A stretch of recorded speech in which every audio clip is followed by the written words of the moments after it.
What is up? So here's a post by Grums.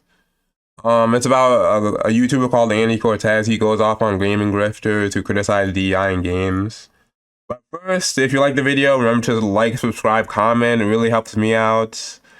And let's continue. Let's see what he says. You fucking need DEI because you wouldn't have jobs if DEI didn't exist to complain about. You wouldn't be making money on YouTube if DEI didn't exist. Yeah, so there's kind of no evidence of this. They could just do something else. So I don't know why. That's not really an argument, So but let's you're go. really the ones that need it.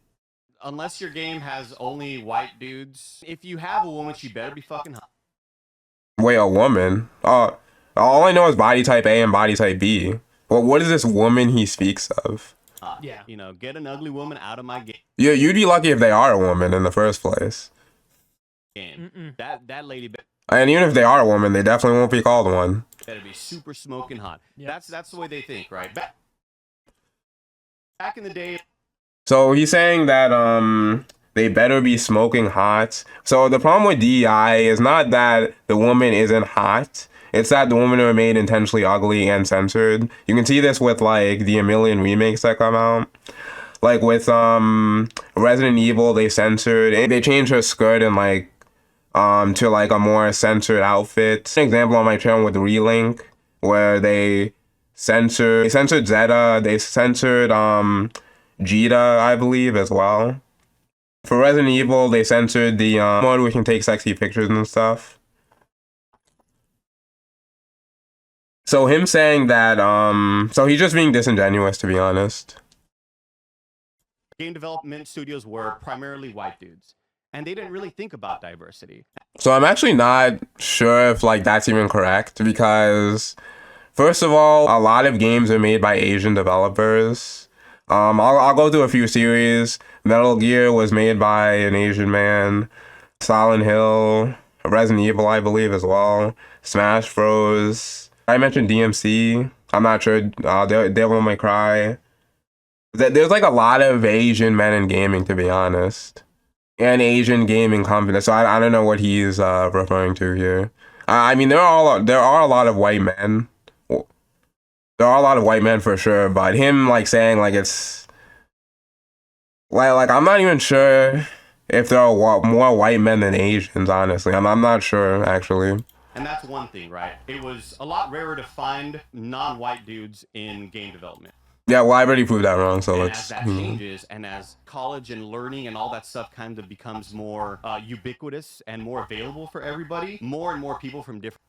more available for everyone by, you know, CG Product Red, for example, providing non-white people, basically minorities specifically, with scholarships and stuff, and, you know, lying about it.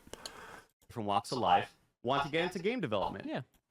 So And actually, what wait. happens then? They're making the characters the people that they know, the things that they see, And it's just like the white people did. That's weird that they forgot that with Veilguard. So I guess no trans black person has ever seen a person with an ass bigger than a plank, or like boobs higher than B cup, or is that what happened there, or what happened?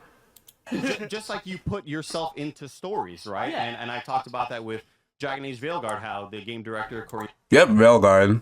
I guess Veilguard. I guess they just never met a person with a decent size, not even a big ass, a decent size ass, and boobs bigger than like B cup. Bush, she's a trans woman, and sometimes in games you just put in your own sort of experiences, and that's so natural to happen. That's what art is. It's nothing that's supposed to offend anybody. It's supposed to be, hey, fucking walk around and look around. The world has everybody. Your game's having it shouldn't stop you from playing it. So wait, let me add a few points to this. So he's saying that it's just natural for game developers to put in you know, like trans people and like all that stuff.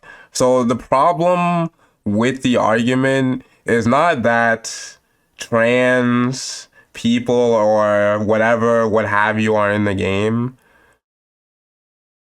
First off, it's not really natural. What actually happens is that a company like Sweet Baby Inc. is like threatening the marketing team, which, you know, they've admitted that they're threatening the marketing team to appeal to their demands. The second thing is like the situation with Black Myth Wukong, where specifically reporting how they were sexist or something because not many women were in the Black Myth Wukong game and giving them bad press. So I think it's more complex than to just say, actually, no, it's not more, it's just disingenuous to say that everything's organic and there's nothing like behind this. There's BlackRock, there's Sweet Baby Inc., there's bad press, which I would say is like in bed with Sweet Baby Inc. essentially. Like, you know, press like Kotaku or like Game Rant or like something like that. And the second thing is he said, You fucking need DEI because let me go to the end here.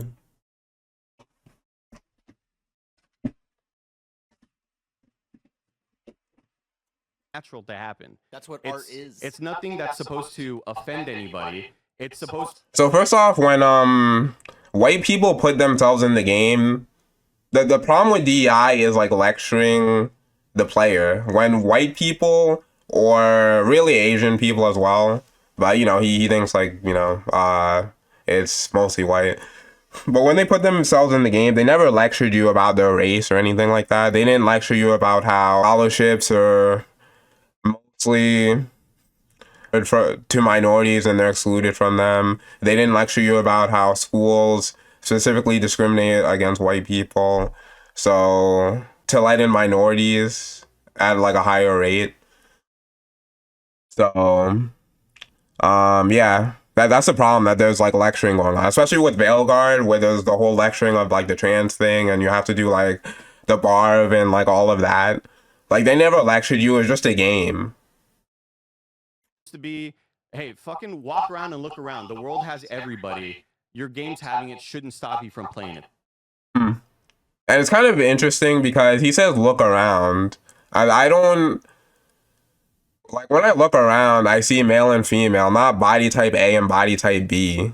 Which, by the way, he says this is just like the developers of the game.